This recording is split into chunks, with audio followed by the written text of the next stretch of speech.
Hello दोस्तों, मनमीत classes में आपका स्वागत है। आज का हमारा टॉपिक है एवरेज। इस वीडियो में हम देखेंगे कि कैसे एवरेज के क्वेश्चंस को आसानी से सॉल्व किया जाए।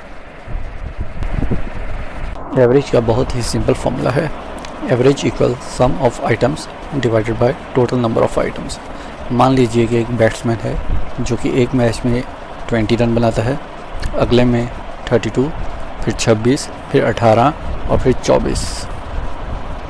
ये थे उसके 5 इनिंग्स के स्कोर्स। तो फिर उसका एवरेज स्कोर पर इनिंग्स हो जाएगा इन सब का सम डिवाइडेड बाय 5 जो कि 24। तो उसका एवरेज स्कोर पर इनिंग्स हो गया 24 रन पर इनिंग्स। अगर हमें एवरेज दिया हुआ है और हमें सम निकालना है तो इस फॉर्मूले को हम इस तरह लिख सकते हैं कि sum of items equal average multiply total number of items. अब हम देखेंगे कि एवरेज में हमें किस तरह के क्वेश्चन पूछे जा सकते हैं और उनका आंसर हमें कैसे निकालना है। सबसे पहले टाइप 1, इसमें हमें कुछ आइटम्स की वैल्यू x1, x2, x3 दी होंगी और हमें लास्ट आइटम की वैल्यू xn निकालनी होगी कि हमारा एवरेज रिक्वायर्ड एवरेज z के बराबर आ जाए।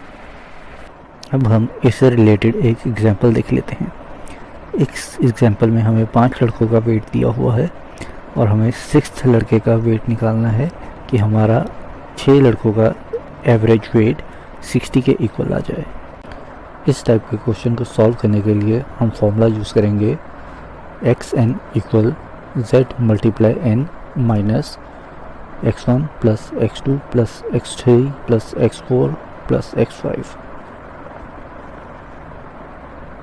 इस केस में हमारे z है 60, n है 6 और x1, x2, x3, x4, x5 हैं उन 5 लड़कों के वेट।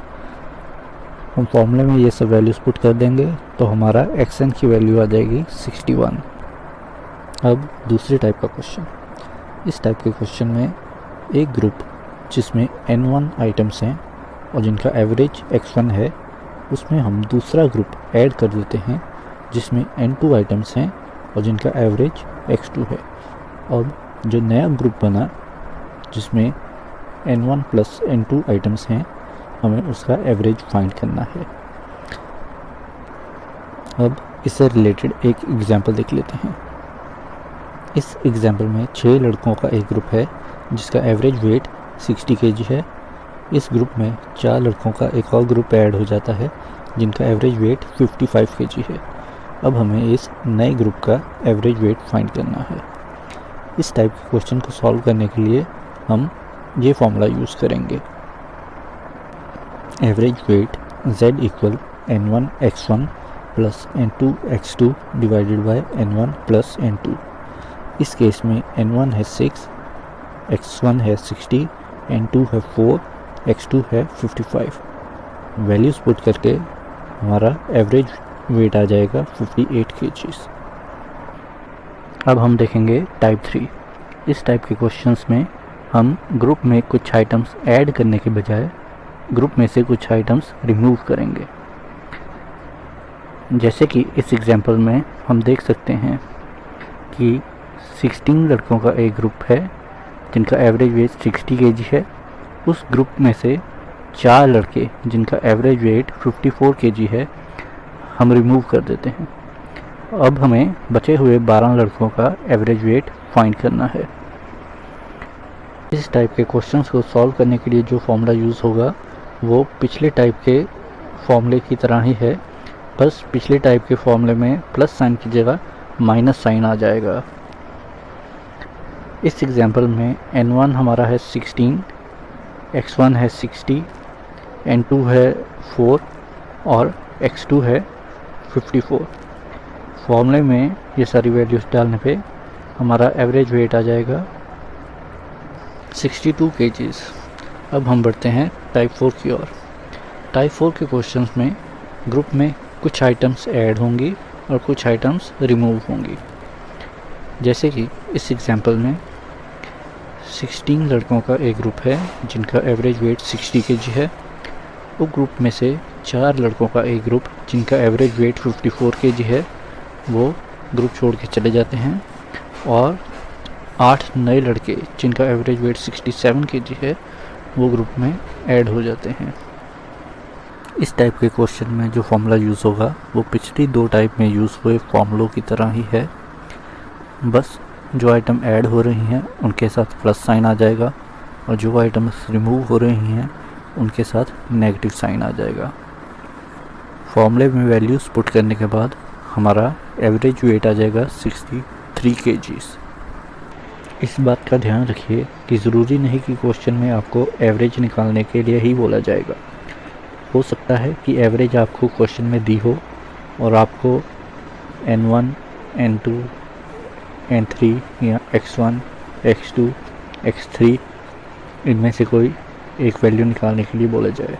और ये भी हो सकता है कि आपको इनमें से किसी एक ग्रुप का सम यानी N1 इंटू X1 या N2 इंटू X2 या N3 इंटू X3 निकालने के लिए बोला जाए। अब टाइप 5, अगर किसी ग्रुप में N1 आइटम्स हैं जिनका एवरेज X1 है, अगर उस ग्रुप में N2 आइटम्स और ऐड हो जाती हैं और N2 आइटम ऐड करने के बाद ग्रुप का एवरेज या तो Y अमाउंट से बढ़ जाता है या Y अमाउंट से घट जाता है। ध्यान रखिए, इस टाइप में हम चेंज इन एवरेज की बात कर रहे हैं, ना कि पिछली टाइप्स की तरह फाइनल एवरेज की। चलिए हम एक एग्जांपल देख लेते हैं इस टाइप का। इस एग्जांपल में 10 लड़कियों का एक ग्रुप है जिनका एवरेज वेट 60 kg है। इस ग्रुप में 5 और लड़के ऐड हो जाते हैं जिनके ऐड होने से ग्रुप का एवरेज वेट 2 kg बढ़ जाता है। अब जो 5 लड़के ऐड हुए हैं हमें उनका एवरेज वेट और टोटल वेट निकालना है। इस टाइप के क्वेश्चंस को सॉल्व करने के लिए हम जो फॉर्मूला यूज़ करेंगे वो है sum of items equal N2 X1 plus Y N1 plus N2। इस एग्जांपल में सम ऑफ आइटम मतलब 5 लड़कों का टोटल वेट। N1 की वैल्यू है 10, N2 की वैल्यू है 5, X1 है 60 और Y है 2। फॉर्मूले में सभी वैल्यू डालने के बाद हमारा टोटल वेट आ जाएगा 330 kg। अब एवरेज निकालने के लिए हम इसे टोटल नंबर ऑफ बॉयज़ मतलब 5 से डिवाइड कर देंगे, तो हमारा एवरेज वेट पर बॉय आ जाएगा 66 kg। अगर हमारा एवरेज बढ़ने की बजाय कम हो रहा है, जैसे कि इस एग्जांपल में 5 लड़कों के ऐड होने से एवरेज वेट 2 kg कम हो गया, तो हमारा जो फॉर्मूला था उसमें थोड़ा सा चेंज हो जाएगा। प्लस y की जगह माइनस y आ जाएगा, बाकी का फॉर्मूला सेम रहेगा। इस फॉर्मूले में वैल्यूज़ डालने के बाद हमारा 5 लड़कों का टोटल वेट आ जाएगा 270 kg और एवरेज वेट पर स्टूडेंट आ जाएगा 54 kg। अब टाइप 6 क्वेश्चन। टाइप 6 क्वेश्चन भी टाइप 5 क्वेश्चन की तरह ही है, बस इनमें डिफरेंस ये है कि टाइप 5 में N1 आइटम में N2 आइटम्स ऐड हो रहे थे, पर टाइप 6 में N1 आइटम में से N2 आइटम्स रिमूव होंगे। जैसे कि इस एग्जांपल में 10 बच्चों के ग्रुप में से 5 बच्चे रिमूव हो रहे हैं।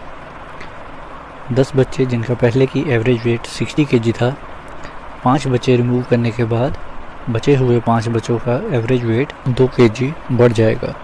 इस टाइप के क्वेश्चन को सॉल्व करने के लिए जो फॉर्मूला यूज़ होगा वो टाइप 5 में यूज़ हुए फॉर्मूले की तरह ही है, बस डिफरेंस ये है कि टाइप 6 में N1 प्लस N2 की जगह N1 माइनस N2 हो जाएगा। फॉर्मूले में वैल्यूज़ डालने के बाद हमारा टोटल वेट आ जाएगा 290 kg और एवरेज वेट आ जाएगा 58 kg। अब अगर N2 आइटम्स रिमूव करने पर एवरेज वेट बढ़ने की जगह कम हो रहा है, जैसे कि इस एग्जांपल में 5 लड़के रिमूव करने के बाद एवरेज वेट 2 kg कम हो गया, तो जो फॉर्मूला था उसमें y माइनस की जगह प्लस हो जाएगा। फॉर्मूले में वैल्यूज़ डालने के बाद हमारा टोटल वेट आ जाएगा 310 kg और एवरेज वेट आ जाएगा 62 kg। अब टाइप 5 और टाइप 6 में इस बात का ध्यान रखिए कि टाइप 6 में n1 माइनस n2 है और टाइप 5 में n1 प्लस n2। के अलावा टाइप 5 में जब एवरेज बढ़ रही थी तो y पॉजिटिव था, और जब एवरेज कम हो रही थी तो y नेगेटिव था। पर टाइप 6 में इसका उल्टा है। टाइप 6 में जब एवरेज कम हो रही थी तो y पॉजिटिव था, और जब एवरेज बढ़ रही थी तो y नेगेटिव था। अब टाइप 7, अगर कोई सेम डिस्टेंस अलग अलग स्पीड पे ट्रैवल करता है और हमें एवरेज स्पीड निकालनी हो,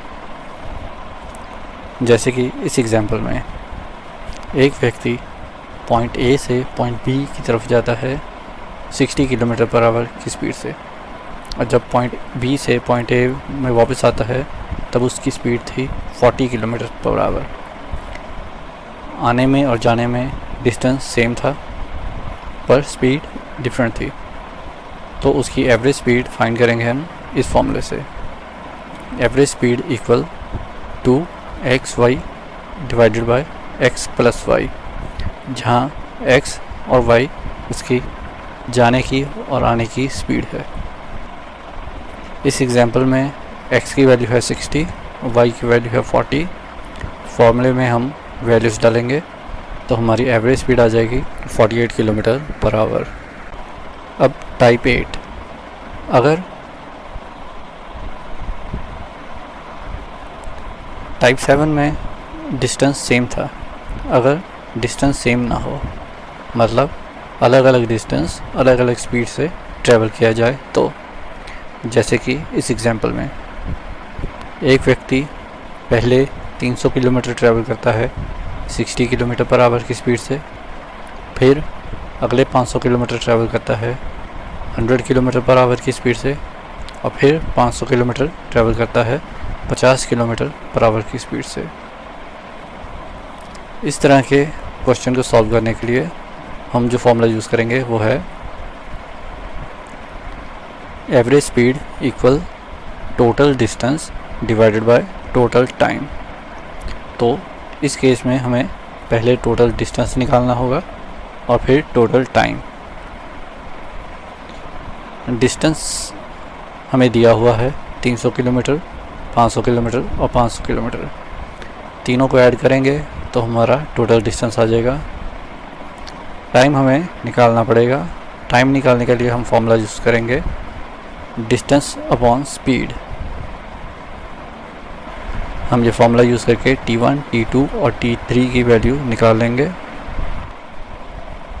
फॉर्मूले में वैल्यूज़ डालने के बाद हमारा एवरेज स्पीड आ जाएगा 65 किलोमीटर पर आवर। कोई भी क्वेश्चन आता है तो हम इन 8 टाइप में से उस क्वेश्चन की टाइप आइडेंटिफाई करके उस टाइप का फॉर्मूला यूज़ करके आंसर निकाल सकते हैं। इसके अलावा एवरेज के क्वेश्चन को सॉल्व करने का एक और मेथड है। इस मेथड में हम average equal some of items over total number of items इस फॉर्मूले का यूज़ करते हैं।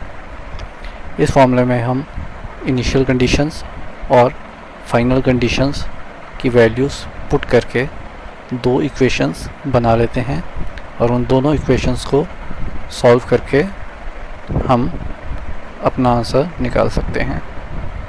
अब कोई भी क्वेश्चन सॉल्व करने से पहले क्वेश्चन को ध्यान से पढ़ें और आइडेंटिफाई करें कि जो आपको वैल्यूज़ दी हुई हैं वो क्या हैं। क्या ये वैल्यू नंबर ऑफ़ आइटम्स हैं? अगर नंबर ऑफ़ आइटम्स हैं तो क्या ये इनिशियल नंबर ऑफ़ आइटम्स हैं n1, या फिर जो बाद में ऐड या रिमूव हुई n2, n3, n4 उनकी वैल्यू है, या फिर ये n1, n2, n3 की एवरेज वैल्यू x1, x2 या x3 है, और या फिर ये उनका सम यानी कि n1 into x1, n2 into x2, n3 into x3 इन सब की वैल्यू है, या फिर वो इनमें से किन्हीं दोनों के बीच के डिफरेंस की वैल्यू है। ये आइडेंटिफाई करने के बाद इनके बीच में दिए हुए रिलेशंस को आइडेंटिफाई करें। रिलेशंस जैसे कि double of, half of, increased by, decreased bye, more than, less than, etcetera. और ये आइडेंटिफाई करें कि ये रिलेशन किन दो आइटम्स के बीच में है। ये सब आइडेंटिफाई करने के बाद हम देखेंगे कि ये क्वेश्चन हमारे 8 टाइप में से किस टाइप का क्वेश्चन है। फिर उस टाइप के फॉर्मूले में हमने जो वैल्यूज़ आइडेंटिफाई की हैं उनकी वैल्यू पुट करके हमें जो निकालना है वो फाइंड करेंगे। तो एक एग्जांपल की हेल्प से हम देखेंगे कि इन दोनों मेथड को यूज़ कैसे करना है। सबसे पहले हम क्वेश्चन को ध्यान से पढ़ेंगे और आइडेंटिफाई करेंगे कि जो वैल्यू हमें दी हुई हैं वो क्या है। There were 35 students in the hostel, मतलब हॉस्टल में पहले 35 स्टूडेंट थे, तो 35 हो गया हमारा initial number of items N1। Due to admission of 7 new students, मतलब 7 और स्टूडेंट्स ऐड हो रहे हैं, तो 7 हो जाएगा हमारा N2 की value. The mess expense were increased by ₹42 per day, मतलब मेस का एक दिन का खर्चा ₹42 बढ़ गया। अब ये एक दिन का खर्चा है, एक स्टूडेंट का नहीं, मतलब टोटल स्टूडेंट्स का एक दिन का खर्चा ₹42 बढ़ गया। तो ये हमारा होगा सम, और ये इंक्रीज़ दिया है तो ये होगा इंक्रीज़ इन सम, मतलब जो पहले सम था और जो फाइनल सम है उसका डिफरेंस, मतलब जो न्यू सम ऐड हुआ, जो नए स्टूडेंट ऐड हुए उनका सम। While the average expenditure per student decreased by ₹1, मतलब हर स्टूडेंट का जो एवरेज खर्चा था वो ₹1 कम हो गया, मतलब ये हमें दिया है change in average. What was the original expenditure of the mess, मतलब कि 7 नए स्टूडेंट आने से पहले मेस का क्या खर्चा था। अब इस क्वेश्चन को हम एक बार दोबारा से ध्यान से समझ लेते हैं। मेस में 35 बच्चे थे, बाद में 7 स्टूडेंट और ऐड हो गए, जिनके ऐड होने से मेस का खर्चा ₹42 बढ़ गया, पर हर बच्चे का एवरेज खर्च ₹1 कम हो गया। और हमें फाइंड करना है कि मेस का ओरिजिनल एक्सपेंडिचर कितना था। ओरिजिनल एक्सपेंडिचर मतलब N1 इंटू X1। अब हम देखेंगे ये क्वेश्चन किस टाइप का है। इस क्वेश्चन में स्टूडेंट्स ऐड हो रहे हैं और दूसरा हमें डिक्रीज़ इन एवरेज दिया है, तो ये टाइप 5 का क्वेश्चन हो जाएगा विद डिक्रीज़ इन एवरेज। तो इसमें जो फॉर्मूला यूज़ होगा वो है sum of new items equal N2 X1 minus Y N1 plus N2।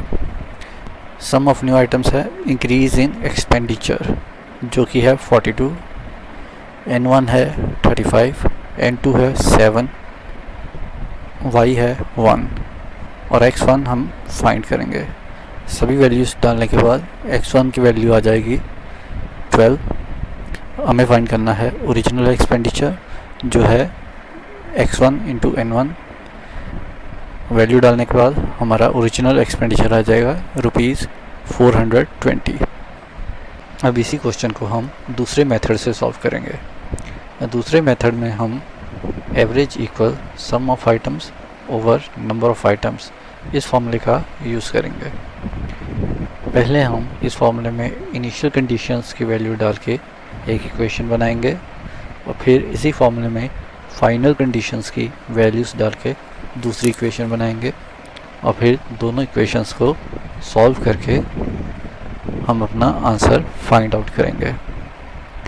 पहले देखते हैं इस फॉर्मूले में इनिशियल कंडीशंस डालने पे क्या इक्वेशन बनती है। एवरेज की जगह हमारा आ जाएगा एक्सपेंडिचर पर हेड, सम ऑफ आइटम्स की जगह आ जाएगा original expenditure of the mess और नंबर ऑफ आइटम की जगह आ जाएगा 35। अब फाइनल कंडीशंस डालने पर हमारी क्या इक्वेशन बनेगी। फाइनल कंडीशन में हमारा जो एक्सपेंडिचर पर हेड था वो ₹1 पर स्टूडेंट कम हो गया, तो एवरेज हो जाएगा हमारा एक्सपेंडिचर पर हेड -1 और जो हमारा मेस का एक्सपेंस था वो 42 रुपीज़ बढ़ गया। मतलब सम ऑफ आइटम्स की जगह आ जाएगा original expenditure of mess plus 42 और नंबर ऑफ आइटम्स की जगह आ जाएगा 35 + 7।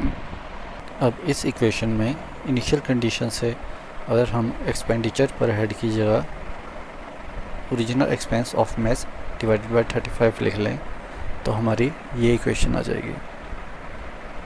इस इक्वेशन को सॉल्व करने के बाद हमारा आंसर आ जाएगा ₹420। तो आपने देखा कि हमारा दोनों केस में आंसर सेम है।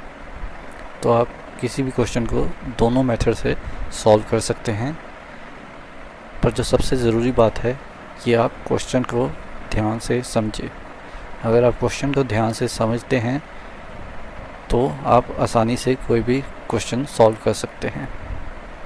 हमारा वीडियो देखने के लिए आप सबका धन्यवाद।